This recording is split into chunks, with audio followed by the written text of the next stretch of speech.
رسالة جنين هي رسالة هؤلاء الشهداء العظام الذين قادوا معركة مخيم جنين.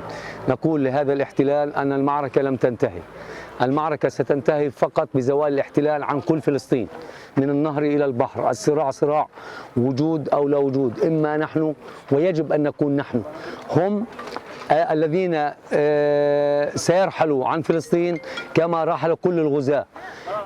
رسالتنا رسالة الشهداء ضياء وجميل وتيسير العيسي وأدم عليوي وكل شهدائنا وشهداء بيتا، شهداء محافظة نابلس وطوباس وكل المحافظات، هي أن نستمر على طريقهم وسنستمر على هذه الطريق. ونحن من حقنا كفلسطينيين أن ندافع عن أبناء شعبنا، أن ندافع عن الأطفال وعن النساء وعن الشيوخ وعن المقدسات وعن القدس مصر سيدنا محمد صلى الله عليه وسلم، حتى يتوقف هذا الإجرام الاحتلالي، وحتى يقف هذا المجتمع الدولي المنافق الذي يرى بأم عينه هذه الجرائم ولا يتحرك قيد أنملة اتجاه حماية شعبنا الفلسطيني. فمن حقنا أن نعتمد على الله وعلى إرادة شعبنا وعلى هذا الجيل الجديد الذي قال عنه سيدنا محمد صلى الله عليه وسلم: نصرت بالشباب. وقال الله سبحانه وتعالى في كتابه العزيز: إنهم فتية آمنوا بربهم وزدناهم هدى.